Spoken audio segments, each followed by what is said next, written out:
y estaremos leyendo el versículo 6 y el versículo 7. Recordémonos que antes de entrar a la palabra, escuchen bien, Lucas está escribiendo una historia. Es decir, ya habían pasado aproximadamente unos 15, 20 años que el Señor Jesús había sido muerto en la cruz, había resucitado.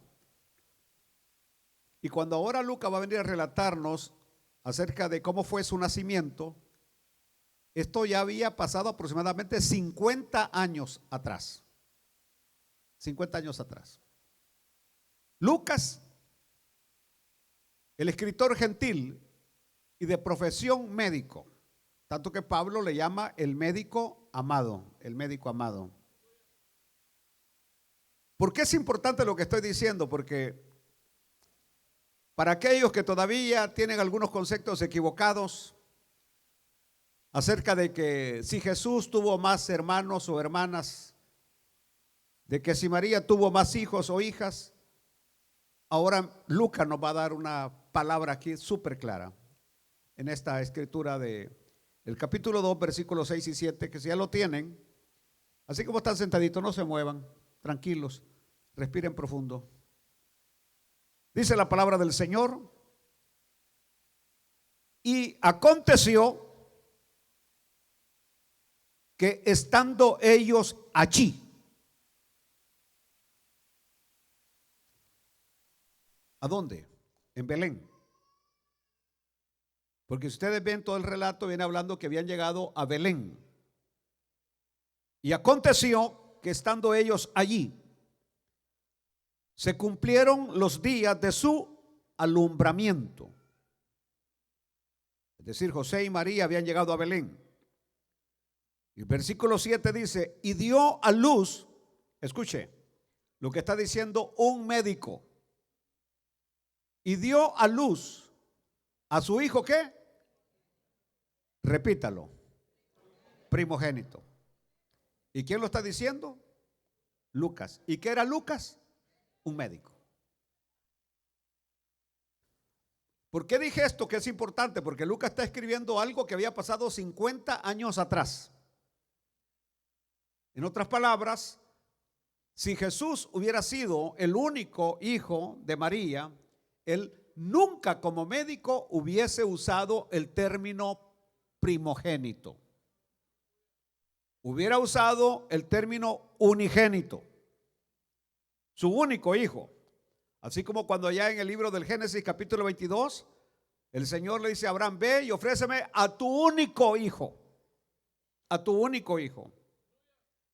Así que al decir primogénito, Lucas está afirmando, el evangelista Lucas está afirmando que fue el primero de varios que tuvo María en su descendencia.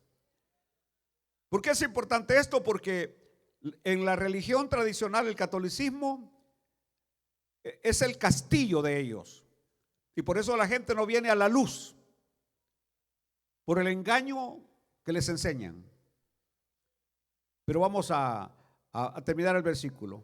Y dio a luz a su hijo primogénito, y lo envolvió en pampers y en, ¿cómo llaman esas cosas que ustedes le ponen a los niños? ¿Que son de qué? De un material, no, que son bien suavecitas. Franela. Y lo envolvió en franelas. Y tenía un Moisésito allí para y una carretilla que lo andaban. No. ¿Lo envolvió en qué? En pañales. Y lo acostó en un Moisésito, en una cuna. Aleluya, que por eso es que hacen los baby shower, ¿verdad? Y lo acostó, ¿qué? ¿En qué? En un pesebre. ¿A quién lo acostó en un pesebre y lo envolvió con pañales? Al primogénito. ¿Quién era él? Jesús. ¿Quién es Jesús? Él es Dios. Pero termina, mire, porque este es el tema del mensaje. porque no había lugar. Porque no había lugar para ellos. No había lugar para ellos. Quiero que lo repita conmigo porque esto me parte el corazón. No había lugar para ellos en el mesón. Había lugar para otros, pero no había lugar para ellos. Así como muchas iglesias que celebran el Día de la Madre, celebran el Día del Padre, celebran el Día del Pastor, celebran el día de no sé qué, pero se niegan a recordar que hubo un día que Cristo nació en la tierra.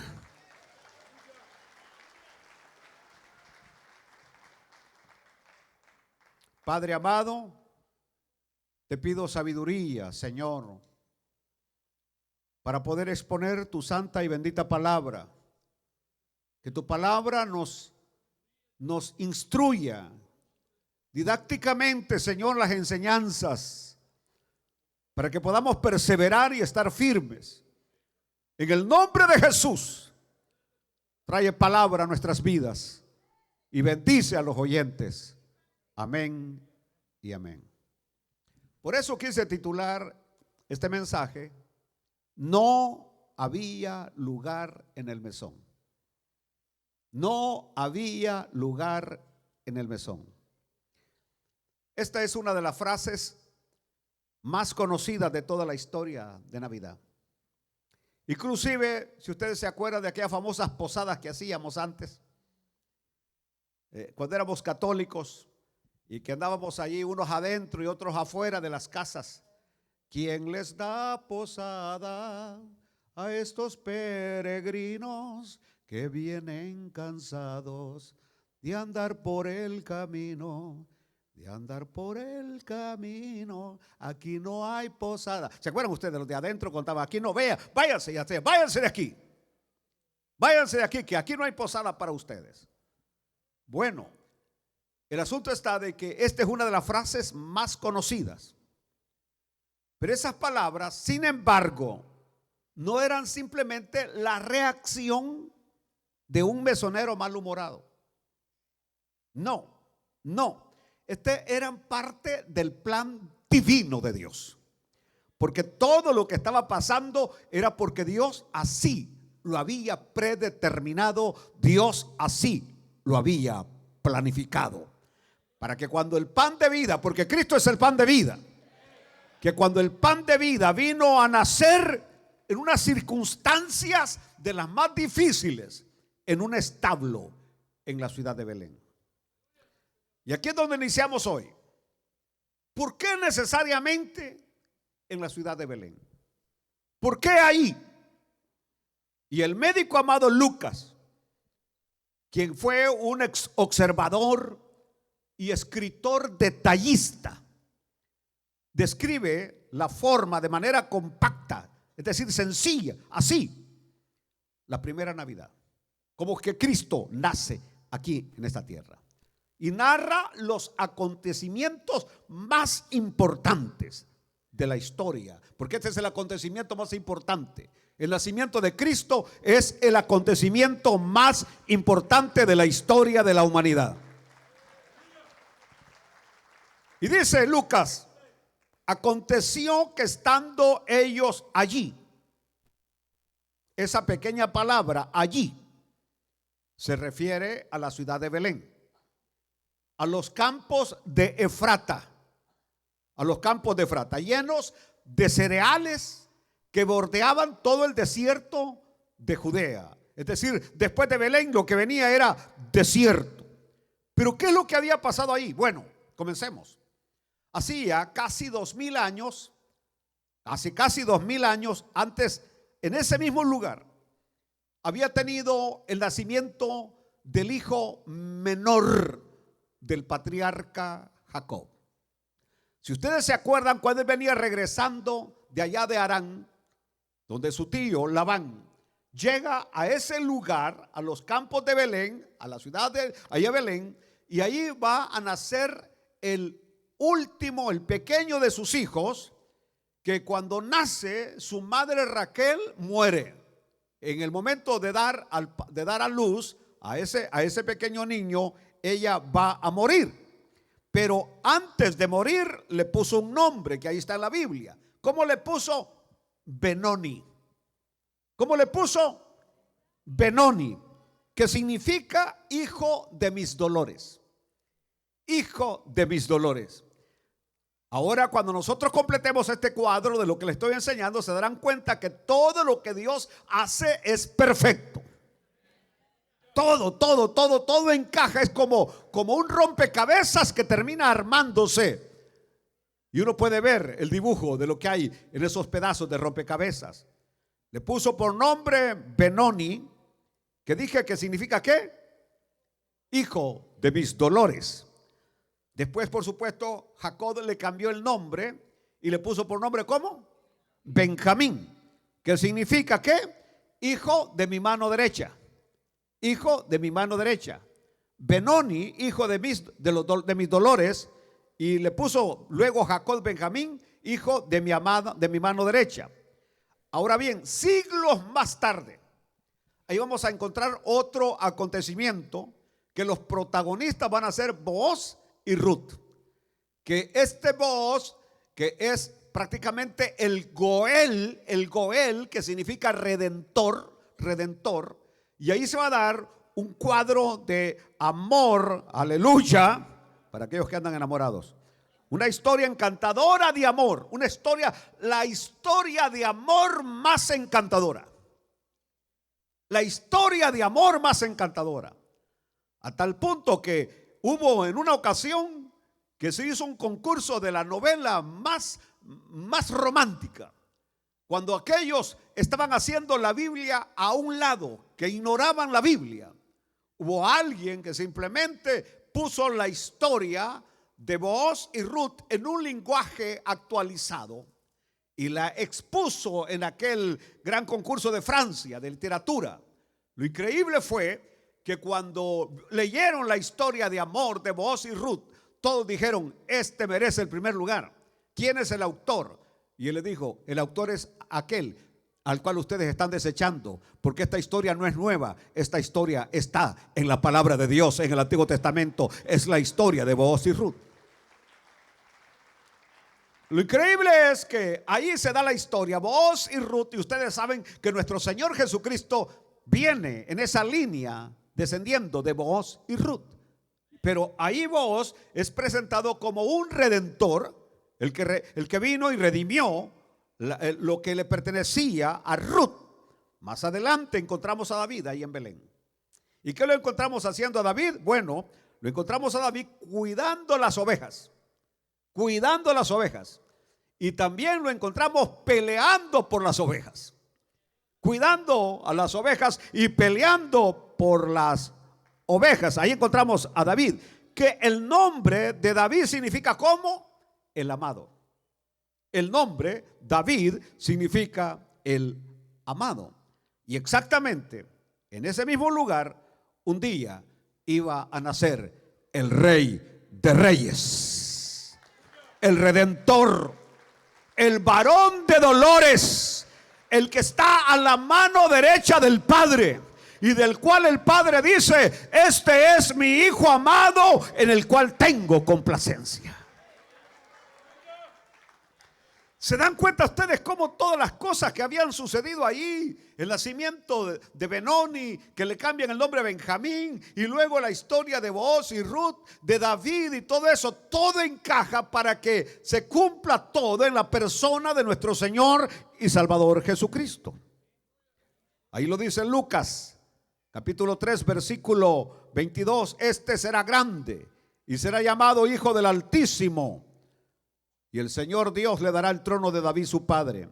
Bueno, continuemos por favor. Belén en español significa casa de pan. Casa de pan. Era el lugar ideal para el nacimiento de aquel que dijo: yo soy el pan vivo que ha bajado del cielo. Aleluya. Y si ustedes comen de este pan, no volverán a tener hambre. Así cuando también dijo: si toman de esta agua, no volverán a tener sed. Porque el que prueba a Cristo se siente satisfecho. Está completo, estamos completos en Cristo Jesús nuestro Señor. Bueno, el ángel le había anunciado a María cuando todavía María estaba en Nazaret. Y vino en la lectura bíblica del capítulo 1, versículos 32 y 33. Le habla acerca del nacimiento del Señor Jesús. Y le dice: el Espíritu Santo vendrá sobre ti. El Espíritu Santo vendrá sobre ti. Y el poder del Altísimo te cubrirá. Y el poder del Altísimo te cubrirá. Pero luego le dice en el versículo 32: este será ¿qué? Grande. Y será llamado como Hijo del Altísimo. Y luego agrega: y el Señor Dios le dará el trono de David su padre, y reinará sobre la casa de Jacob para siempre, y su reino no tendrá fin. 700 años antes, el profeta Miqueas ya había anunciado el lugar de nacimiento de nuestro Señor. Cuando en Miqueas capítulo 5, versículo 2, el profeta dijo: pero tú, Belén Efrata, pequeña para estar entre las familias de Judá, de ti me saldrá el que será Señor en Israel. Y sus salidas son desde el principio, desde los días de la eternidad. ¿Cómo se habrá sentido María ante las magníficas y grandes promesas del ángel? ¿Cómo se habrá sentido cuando de repente comienzan los dolores de parto? Y de aquel que se había profetizado que iba a ser grande, llamado Hijo del Altísimo, y que iba a heredar el trono de David, de Jacob su padre, de David su padre, y que su reino no tendría fin.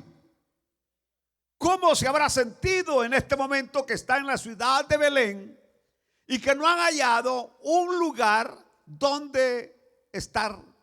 Porque se acerca el alumbramiento. Ya los dolores están apareciendo.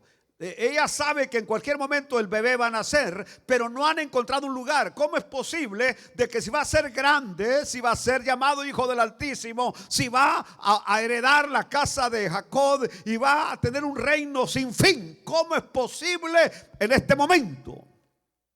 Aleluya. Cuando lo único que hay frente a ellos es un establo.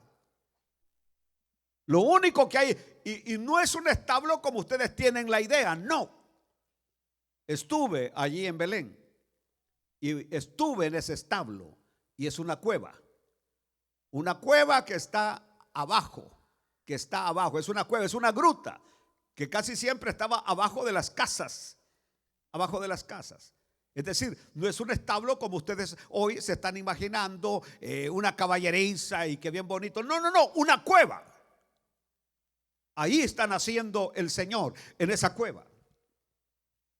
Entonces, ¿cómo decía María? ¿Cómo encaja lo que el ángel ha dicho y la realidad que tengo ahora? Aleluya.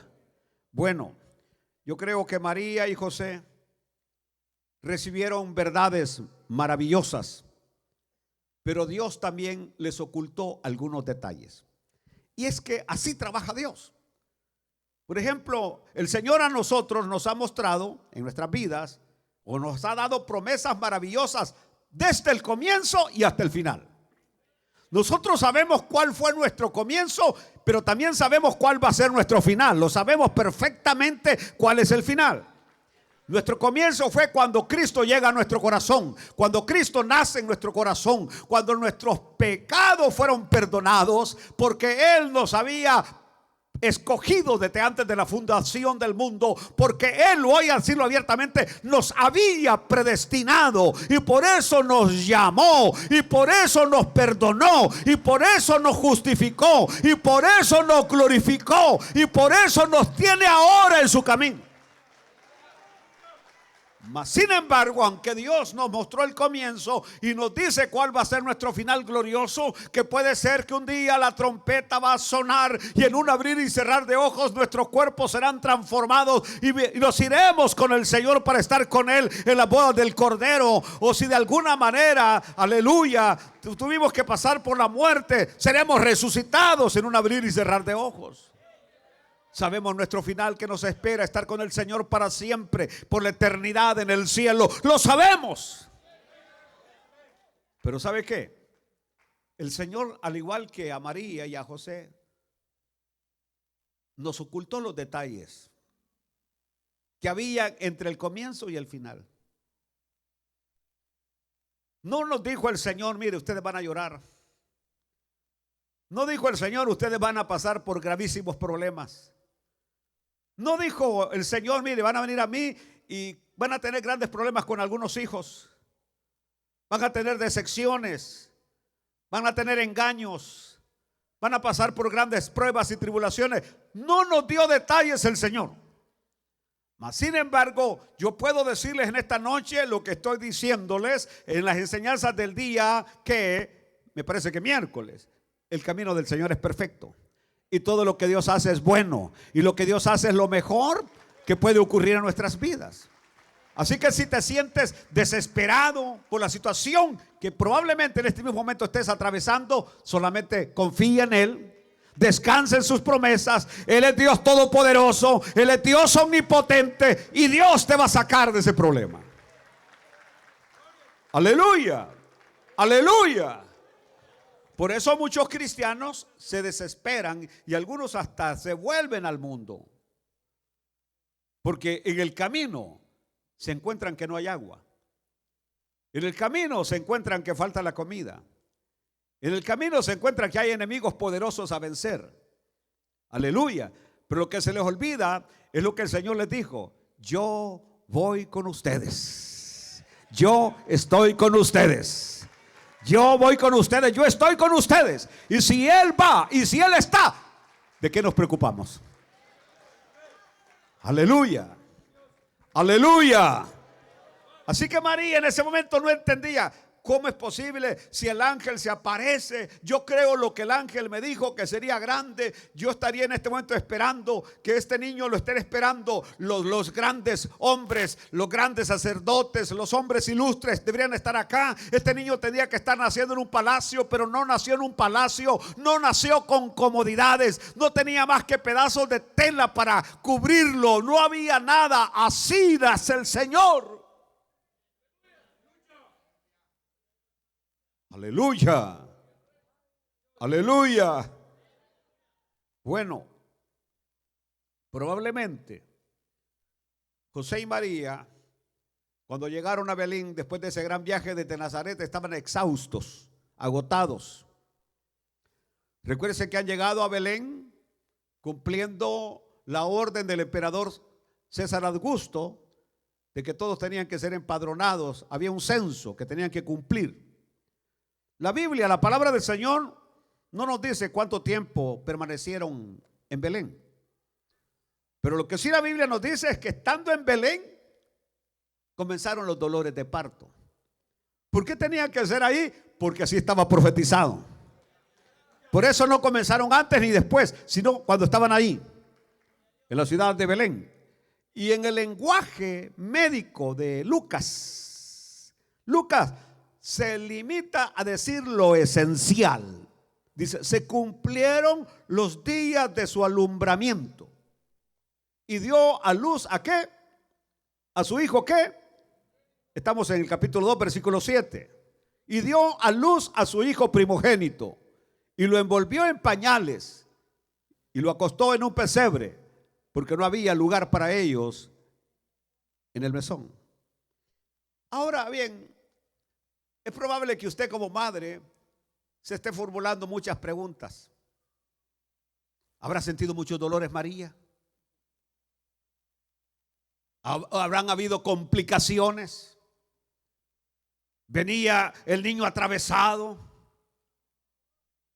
¿Quién se lo compuso en el estómago? Porque todas las mujeres andan ahí que les componen los niños, ¿verdad? vendría de cabeza o vendría con los pies para adelante, y que a esa hora hay que darle vuelta para que salga de cabeza. Es decir, muchas preguntas pudieran hacerse las madres. Entonces, estoy hablando de las madres. Uno de padres como no sabe qué es de volado, ¿verdad? Nosotros no sabemos eso de dolores de parto, no sabemos nada de eso. Pero las mujeres sí. Bueno, desde el punto de vista de Lucas, no hubo complicaciones. No hubo complicaciones. Lucas se limita a decir, y estamos ahí, que cuando llegó el día del alumbramiento, se cumplieron los días de su alumbramiento y dio a luz a su hijo primogénito. No dice de problemas ni de dificultades. Y yo pienso que aquí, aquellas mujeres que son de Dios, deberían de tener fe, que si tienen fe, también cuando pasen por ahí, todo va a estar bien. Parece que no lo creen la mayoría de mujeres. Aleluya. Porque yo he tenido testimonio de hermanas que han tenido hijos. Dicen, y yo que no anduve con tantos dolores.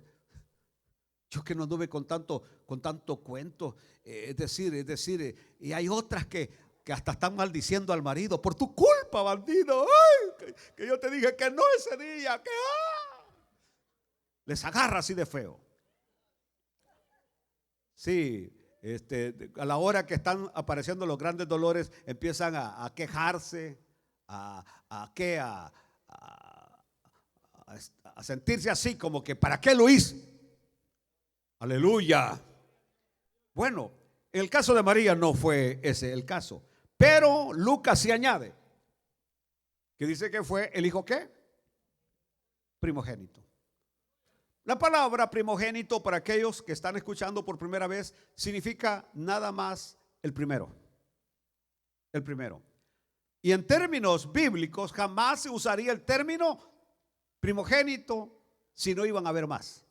No tendría sentido para un hombre tan estudiado y preparado como Lucas y médico decir primogénito sabiendo que no habían más. ¿Me están oyendo obispos católicos, papa, como se llame, o el cura de aquí de Garland? Simplemente si Lucas dice primogénito es porque hubieron más. Y bueno, pastor, ¿cómo usted puede afirmar eso? Vayámonos a Marcos. Y en Marcos capítulo 6, versículo 3, por lo menos la Biblia menciona que habían 4 hermanos.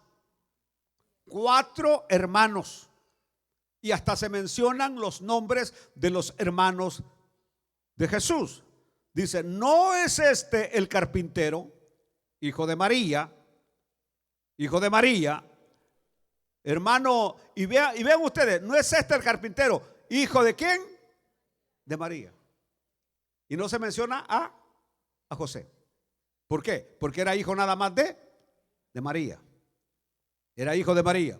Hermano, dice, de Jacobo, de José, de Judas y de Simón. Y hasta aparece un José que llevaba el nombre de su padre José. Hermano de Jacobo, de José, de Judas y de Simón. Y también dice, no están también aquí con nosotros sus hermanas. ¿Por qué no menciona el nombre? Porque ustedes ya conocen que en la cultura oriental y especialmente judía, las mujeres no tenían mucho valor, por eso no se mencionan los nombres.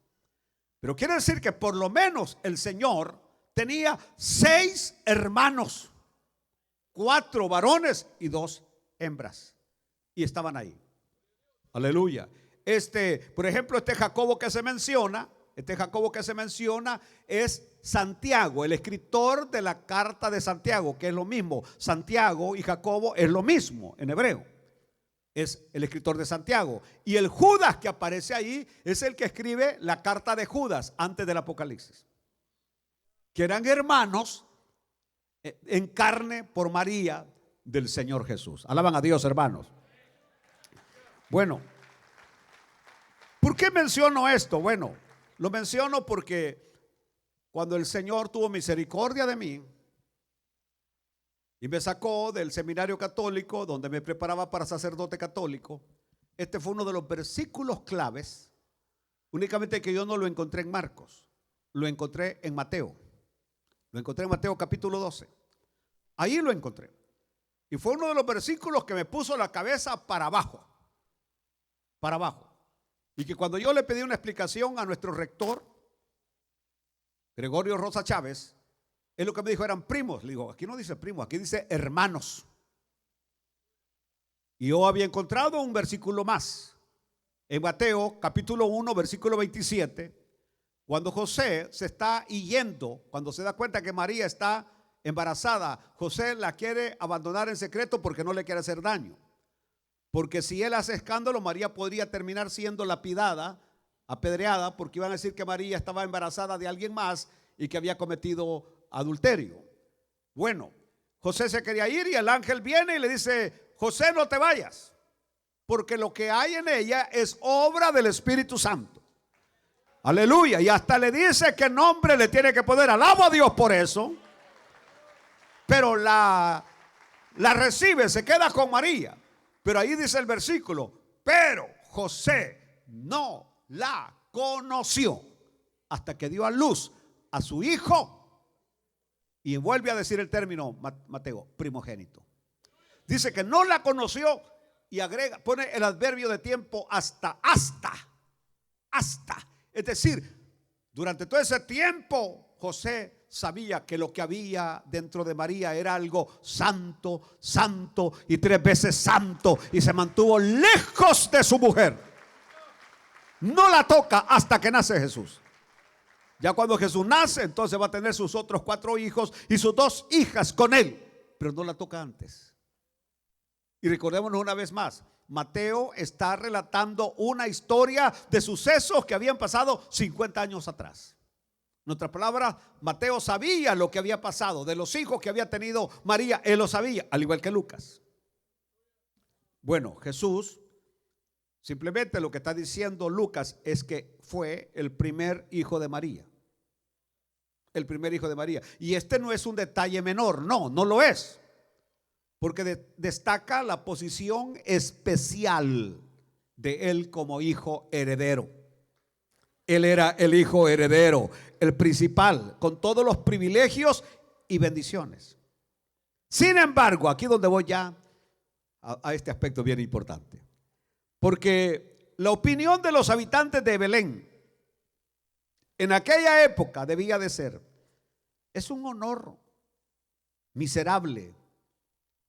Es un honor miserable ser el primogénito de una mujer tan desamparada, una mujer sin herencia, con pocas perspectivas del futuro. En otras palabras, ¿qué va a ser de este pobre niño? Oiga bien lo que estoy diciéndole. ¿Por qué no mejor no se lo da a alguien para que lo crezca, que tenga mejores posibilidades que ellos? Cuando uno visita la ciudad de Nazaret y llega al lugar donde estaba José con su pequeño taller de carpintería, en una pobreza extrema, una situación miserable. Es decir, humanamente hablando, no tenía futuro. En otras palabras, ¿de qué sirve ser primogénito si le espera un futuro miserable? Porque viene de una mujer que no tiene nada, una mujer desamparada. No hay perspectivas para el futuro. Y a María el ángel le había dicho que iba a ser como grande. Y el ángel le había dicho que iba a ser hijo del Altísimo. Y le había dicho que iba a heredar el trono de David. Y que su reino no iba a tener fin. Aleluya, aleluya, aleluya, aleluya. Cualquiera que hubiera escuchado a María, que si María hubiera mencionado lo que el ángel le hubiera dicho, ¿qué? Esta pobre criatura que está naciendo en esta gran pobreza, ¿es el Mesías prometido? ¿Es el Salvador prometido? ¿Qué hubiera pensado usted al ver la situación tan de pobreza de este niño ahí? Aleluya, aleluya. En otras palabras, él tuvo un comienzo de lo más pobre. Es más, usaría el término paupérrimo, sin nada de valor. Pero su final fue un final glorioso.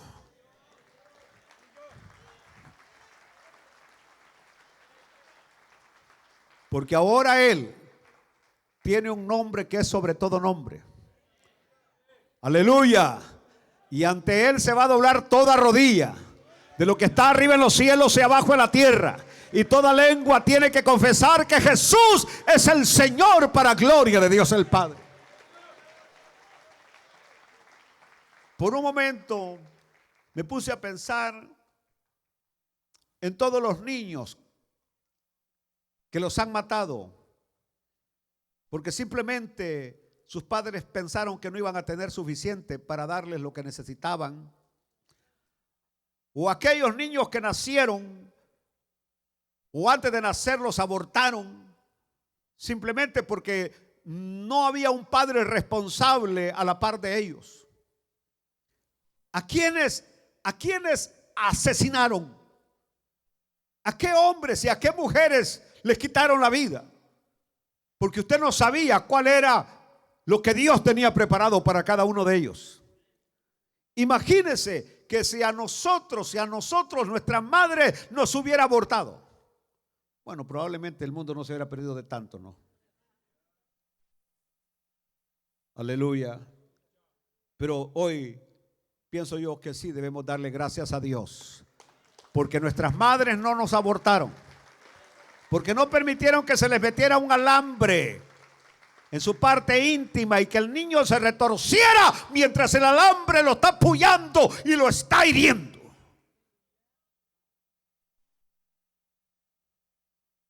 Yo pude ver un video de un aborto.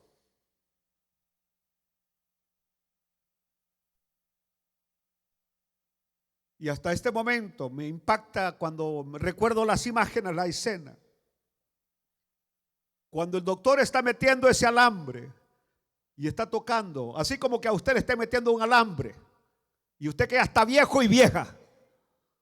Y si le ponen una punta de un alambre, usted se retuerce. En el video yo veía cómo ese feto de como de 6 meses, cuando el alambre llegaba, se hacía así, se retorcía, se quería esconder, se quería ir para adentro, pero el mentado médico diabólico metía más y más. Y veía el video del niño haciéndole así, como diciendo: hey, no me estés molestando, no me estés pullando. Y como queriendo decirle a su madre: sálvame, sálvame, sálvame. Pero era su madre la que estaba permitiendo eso. Fue terrible cuando yo veo que el alambre se mete y empieza a salir todo de él, para luego salir un poco de sangre coagulada, y aquella vida había terminado. ¿Quién las manda a andar de sinvergüenzas? Para que luego tengan que terminar haciendo esas cosas. Dios mío. Yo creo que va a ser una de las... Ahora, yo quiero también decir, si usted pasó por eso, si Dios ya la perdonó, yo no estoy condenándola. Para nada. Porque cuando Dios perdona, nadie puede condenar. Pero lo que estoy diciendo es que María probablemente en ese momento hubiera dicho: ay, parece ser que lo que el ángel me dijo no se está cumpliendo. Pero dice la Biblia que ella guardaba todas las cosas en su corazón. Así que alguien hubiera preguntado: esta criatura toda raquítica que ha nacido, porque María no estaba tomando suficiente calcio, ni hierro, ni fósforo, así como las mujeres que están embarazadas, que le dan aquí un montón de cosas para que el niño salga robusto. No, la pobre María, no sé qué comía, qué tomaba, pero es decir, no eran cosas con muchas vitaminas y minerales y proteínas. Así que yo creo que cuando nace aquel niño, y cualquiera hubiera dicho: ¿es este el Salvador prometido? Y cualquiera hubiera dicho: no, este no puede ser el Salvador prometido. No obstante, ahí estaba el Emmanuel, el Dios con nosotros.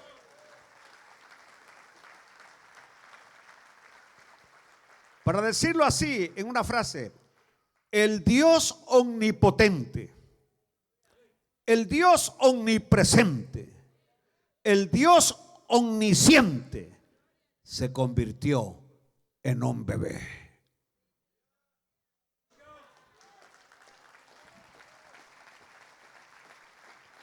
Pero en un bebé carente totalmente de espectacularidad. Hoy cuando los niños, hoy ya saben que va a ser niño, va a ser niña desde que nace. Ahí ya está todo preparado, ese cuarto con ropa, con zapatos, juguetes, que dónde va a dormir. Dios mío, es una cosa terrible. ¿Cómo lo esperan? A Jesús nadie lo esperó de esa manera. Mas sin embargo, nadie más grande que Él.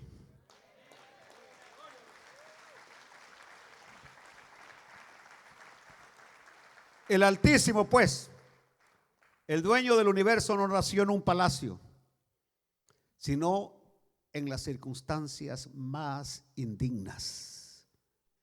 Nació en un establo. Un establo con un olor nada agradable. Un establo donde habían animales. Y por eso Matthew Henry en su comentario dice, bueno, él sigue naciendo en establos. Es decir, en corazones sucios como los que eran nuestros. En lugares malolientes. Como que el Señor se acostumbró al mal olor. Parece que no se oye. Pero lo importante es que Él no rechaza a nadie. A Él lo rechazan, pero Él no rechaza a nadie.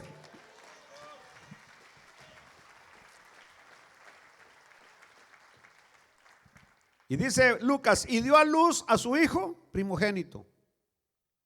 Y lo envolvió en pañales y le acostó en un pesebre, porque no había lugar para ellos en el mesón. Esta es la frase más famosa de toda la historia de la Navidad. Escuche, el desencadenante de esta historia extraordinaria es que no había lugar para aquel que es el dueño de todo. Es el desencadenante de la historia, que no había lugar en el mesón para ellos.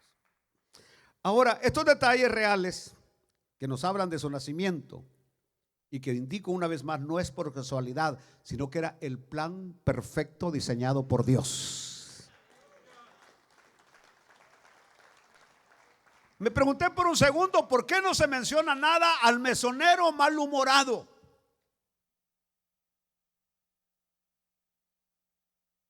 Es más, no se menciona, no se dice mesonero.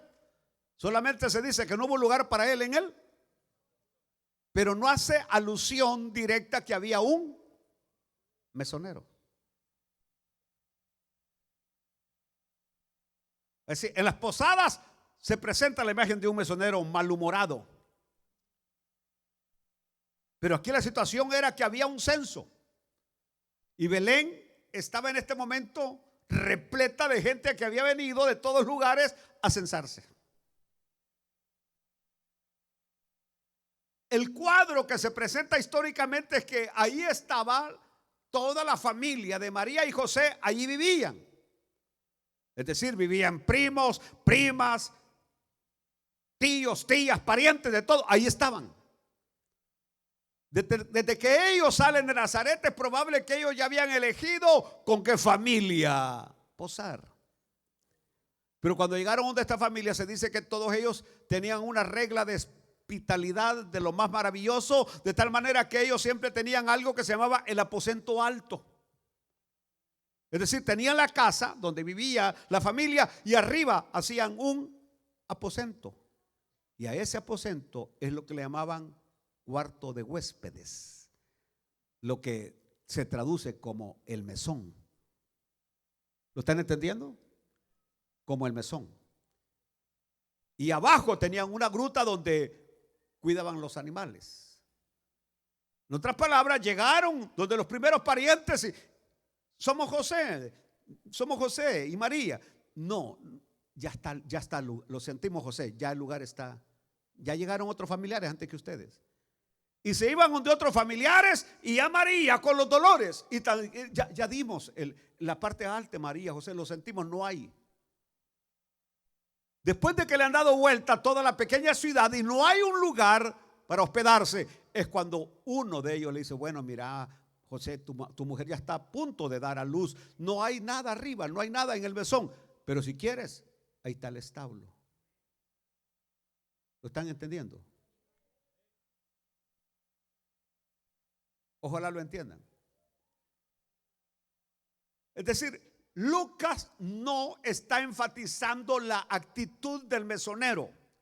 Lucas lo que está enfatizando es que aquel que creó todo el universo, que nada existe si no fuera por él, no encontró un lugar donde nacer.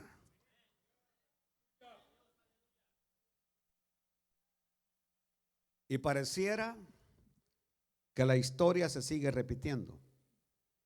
Ahora usted dirá, bueno, ¿por qué en Mateo capítulo 2 versículo 11, que cuando los magos llegaron, escuchen bien, cuando los magos llegaron,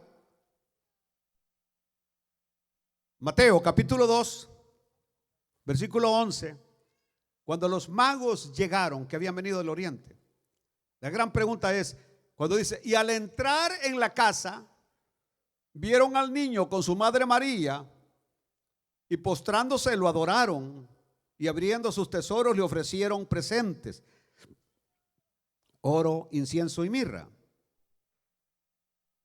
Algunos piensan que era donde Jesús había nacido. Están totalmente equivocados, porque desde el nacimiento del Señor hasta la visita de los magos habían pasado más o menos ¿cuánto? 2 años. 2 años. Es decir, José y María todavía estaban en Belén, pero ya a estas alturas ya habían encontrado un hospedaje donde estar José y María. 2 años. Aleluya. Por eso, cuando mi abuela ponía el nacimiento, el día 24 de diciembre, y ponía al niño Dios, que lo hacían en hilo vasco. El mío no lo han hecho en hilo vasco, el mío está en los cielos. Bueno, pero ponía al niño Dios, y luego ponía a mi abuela un montón de muñequitos y cositas que cortaba de los árboles, unas cosas de sacatitos, no sé cómo que ponía mi abuela, y ponía a los magos con sus presentes. Si estuviera viva mi abuela, decía, abuelita, quite los magos, porque los magos no llegaron el día que Jesús nació, los magos llegaron 2 años después. Señor cura, avísele a su gente que están equivocados. Y usted también está equivocado por el nacimiento que ha puesto allí y que pone a los magos. Aleluya. Aleluya. Bueno, casi voy a terminar. Él tenía todo el derecho de haber nacido y haberle dado un recibimiento de lo mejor de lo mejor.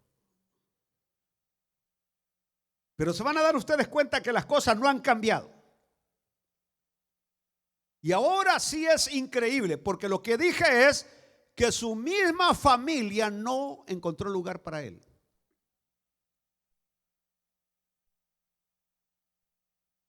¿Oyó lo que dije? Su misma familia no encontró lugar para él. Así como hoy, muchos hermanos, hermanas confundidos no quieren ni mencionar la palabra Navidad porque para ellos es una palabra pagana según ellos, cuando la palabra Navidad significa nativitate, nacimiento de la vida para ti.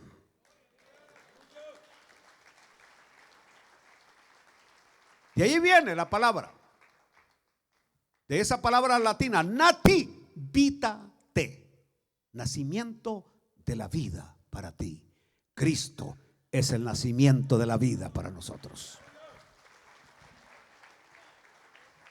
Y yo se lo puedo decir hoy, aquí estoy terminando. Yo prefiero no celebrar el Día de la Madre, ni celebrar el Día del Padre, ni celebrar el Día del Pastor, que no existe en la Biblia, ni el Día del Niño, ni el Día de la Viuda. Pero un día como este recordar que X día nuestro Salvador vino a la tierra y murió por nosotros.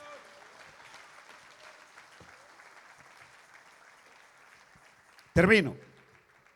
El nacimiento de Jesús en un pesebre no fue un accidente. ¿Por qué no fue un accidente? Y que repito, sigue siendo el plan perfecto de Dios. Porque el Señor sigue naciendo en pesebres. ¿Cómo, pastor? Bueno, yo creo que la mayoría de nosotros llegamos con nuestra vida totalmente destruida, arruinada, hecha pedazos y con una hediondez de pecado terrible. Y así el Señor nos recibió. Y el Señor nos limpió. Lo que estoy diciendo es que tú, querido amigo, que me escuchas hoy en esta noche, el Señor no te va a rechazar. Es más, puedes haber venido borracho esta noche y así el Señor te perdona. Puedes andar bien loco de marihuana, de cocaína, de heroína, pero bien loco, y así el Señor te perdona. Puedes venir a este momento que has estado en uno de los más grandes prostíbulos con las rameras más, de lo más perdido que puede haber, y el Señor te recibe.